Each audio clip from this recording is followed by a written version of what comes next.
गांव की सीमा बहुत पीछे छूट चुकी थी। मेरे और उस दुनिया के बीच जिसे मैं कभी अपना घर कहता था, अब मीलों लंबा घना जंगल और एक कभी न भरने वाली खाई थी। रात का तीसरा पहर चल रहा था। ये वो समय होता है जब अंधेरा सबसे गहरा होता है और इंसान की हिम्मत सबसे कमज़ोर। मैं चल रहा था। मेरे पैरों के नीचे सूखी पत्तियों के टूटने की आवाज़ इस सन्नाटे में किसी धमाके जैसी लग रही थी। हर बार जब मेरा पैर किसी टहनी पर पड़ता, कड़क की आवाज़ होती और मेरा दिल सहम जाता। मुझे लगता कि कोई जाग गया है, कोई सुन रहा है, लेकिन वहाँ कोई नहीं था। सिर्फ पेड़ थे, ऊंचे, पुराने और टेढ़े मेढ़े पेड़। उनकी डालियां ऊपर आसमान में एक दूसरे से ऐसे उलझी हुई थीं जैसे जाल बुना गया हो। चांद की रोशनी जमीन तक पहुंच ही नहीं पा रही थी। हवा रुकी हुई थी। जंगल सांस नहीं ले रहा था, वो अपनी सांस रोके हुए था। मैं अकेला था, पूरी तरह अकेला। मेरी कलाई पर बंधा अघोरी का वो खून से सना कपड़ा अब सख्त हो चुका था। खून सूख कर पपड़ी बन गया था। उसके नीचे का जख्म जहां अघोरी ने हड्डी चुभोई थी, अब दर्द नहीं कर रहा था, बल्कि एक अजीब सी सनसनाहट दे रहा था। गुरु शांत था। मेरे दिमाग के अंदर जो शोर पिछले कई हफ्तों से गूंज रहा था, वो अब एक गहरी बेहोश नींद में बदल चुका था। लेकिन ये शांति सुकून देने वाली नहीं थी। ये वैसी शांति थी जो बारूद के ढेर पर बैठ के महसूस होती है। पता होता है कि एक चिंगारी और सब कुछ फट जाएगा। मैं जानता था कि गुरु मरा नहीं है। अघोरी के खून ने उसे बस कुछ समय के लिए सुला दिया है। वो पिंजरे में बंद शेर की तरह है जो जागते ही सबसे पहले अपनी सलाखें तोड़ेगा। मेरे बाएं हाथ की मुट्ठी में वो काला ताबीज था जो अघोरी ने मरते वक्त मुझे दिया था। ये पत्थर जैसा था, खुरदुरा और ठंडा। लेकिन जैसे जैसे मैं पश्चिम दिशा में आगे बढ़ रहा था, मुझे लग रहा था कि ताबीज़ का वज़न बढ़ रहा है। वो सिर्फ एक पत्थर नहीं था, वो एक दिशा सूचक था। अचानक ताबीज़ में हरकत हुई। पहले हल्का सा कंपन, फिर गर्मी। ठंडी रात में वो पत्थर मेरी हथेली में गर्म होने लगा। इतना गर्म नहीं कि हाथ जल जाए, लेकिन इतना कि नज़रअंदाज न किया जा सके। मैं रुक गया। मैंने ताबीज़ को अपनी हथेली पर रख कर देखा। अंधेरे में वो काला पत्थर हल्का सा कांप रहा था। ये चेतावनी थी। अघोरी ने कहा था, ये तुझे रास्ता नहीं दिखाएगा, लेकिन भटकने नहीं देगा। अगर ये कर्म हो रहा है तो इसका मतलब है कि पास में कुछ ऐसा है जो सही नहीं है। मैंने अपनी गर्दन घुमाकर चारों तरफ देखा। अंधेरा, झाड़ियां, पेड़, कुछ दिखाई नहीं दिया। लेकिन तभी एक आवाज आई। हवा की सरसराहट नहीं, जानवर का गुर्राना नहीं, ये एक सुबकी थी। किसी के रोने की आवाज, बहुत धीमी, बहुत दबी हुई, जैसे कोई मिट्टी के नीचे दबा हो और वहां से रो रहा हो। मेरे रोंगटे खड़े हो गए।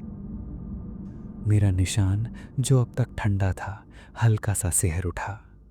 गुरु की नींद में भी शायद इस आवाज ने खलन डाल दिया था। आवाज मेरे दाईं ओर से आ रही थी, एक पुराने बरगद के पेड़ के पीछे से। मेरा दिमाग चीखा, भाग जाओ, सीधे चलो, रुकना मत। लेकिन ताबीज और गर्म हो गया, जैसे कह रहा हो यही रास्ता है। मैंने एक गहरी सांस ली। जंगल की हवा में अब मिट्टी की नहीं, बल्कि सड़े हुए फूलों जैसी महक आ रही थी, मीठी और बीमार करने वाली। मैं उस पेड़ की बढ़ा बढ़ा। मेरे कदम धीमे थे। मैंने अपनी सांस रोक ली थी। पेड़ के पीछे एक छोटी सी जगह थी जहां झाड़ियां नहीं थी। वहां की जमीन थोड़ी धसी हुई थी और वहां एक आकृति बैठी थी। वो इंसान जैसी लग रही थी। एक आदमी घुटनों में सर दिए बैठा था। उसके कपड़े पुराने थे, बहुत पुराने, शायद दशकों पुराने। वो धूल और जाले से ढका हुआ था। वो हिल रहा था, रो रहा था। रास्ता नहीं मिल रहा। वो आदमी बुदबुदाया। उसकी आवाज गीली और फटी हुई थी। दरवाजा बंद हो गया। रास्ता नहीं मिल रहा। मैं 2 कदम पीछे हटा। क्या ये कोई गांव वाला था जो भटक गया था? कौन हो तुम? मैंने पूछा। मेरी आवाज में कंपन था। वो एकदम से रुक गया। उसका रोना बंद हो गया। धीरे धीरे, बहुत धीरे उसने अपना सर उठाया। मेरी सांस गले में अटक गई। उसका चेहरा, वहां चेहरा ही नहीं था। नाक, आंखें, होंठ सब धुंधले थे, जैसे किसी ने गीले कैनवस पर पेंटिंग बनाकर उसे हाथ से पोंछ दिया हो। वहां सिर्फ त्वचा थी और उस त्वचा के नीचे कुछ रेंग रहा था। वो इंसान नहीं था। वो एक भटकी हुई याद थी। स्मृति ने मुझे भीतर से एक झटका दिया। गुरु की नींद के बावजूद स्मृति जाग रही थी। इसके पास मत जाना, ये अधूरा है, ये तुम्हें पूरा करने की कोशिश करेगा। वो आकृति मेरी तरफ मुड़ी। बिना आंखों के भी वो मुझे देख रही थी। तुम्हारे पास, उसकी आवाज अब बदल गई थी। वो भारी और लालची हो गई थी।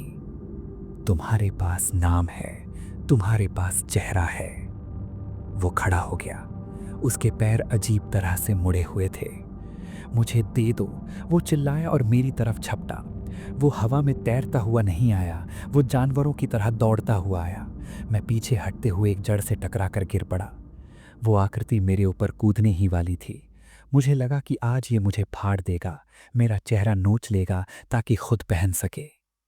मैंने अपनी आंखों को बचाने के लिए हाथ आगे किया, वही हाथ जिसमें ताबीज था। जैसे ही वो काली छाया मेरे करीब आई, ताबीज से एक झटका लगा। जन्नान, एक अदृश्य दीवार बन गई। वो आकृति हवा में ही टकरा कर पीछे जा गिरी। वो चीखी, एक ऐसी चीख जिसमें कोई शब्द नहीं थे, सिर्फ खालीपन था।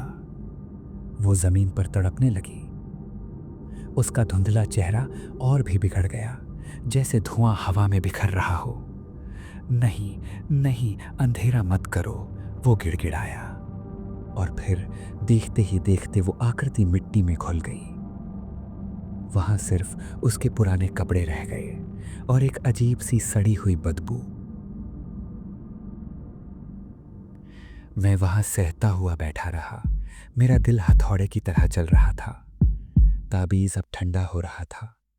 मुझे समझ आ गया, ये जंगल सामान्य नहीं है, ये स्मृति वन का बाहरी हिस्सा है। यहाँ वो लोग या वो यादें भटक रही हैं जिन्हें गुरु ने या किसी और ने इस्तेमाल करके फेंक दिया है। वो रिजेक्टेड हैं और वो भूखे हैं। मैंने अपने कपड़े झाड़े और खड़ा हो गया। गुरु अभी भी शांत था, लेकिन मुझे महसूस हुआ कि मेरे निशान में एक हल्की सी हरकत हुई है, जैसे गुरु ने नींद में करवट ली हो। शायद उसे पता चल गया था कि हम कहाँ हैं। मैंने पश्चिम की ओर देखा। अंधेरा और घना हो गया था, लेकिन अब मुझे डर के साथ साथ एक अजीब सी जिज्ञासा भी हो रही थी। अगर बाहर ऐसे अधूरे साए भटक रहे हैं तो जंगल के अंदर क्या होगा? और वो रखवाला कौन है जिसका जिक्र अघोरी ने किया था? मैंने ताबीज को अपनी गर्दन में पहन लिया। अब मैं उसे हाथ में रखने का जोखिम नहीं उठा सकता था। चलो, मैंने खुद से कहा, अभी बहुत दूर जाना है। मैंने आगे कदम बढ़ाया। जंगल फिर से शांत हो गया था, लेकिन अब मुझे पता था ये शांति झूठी है।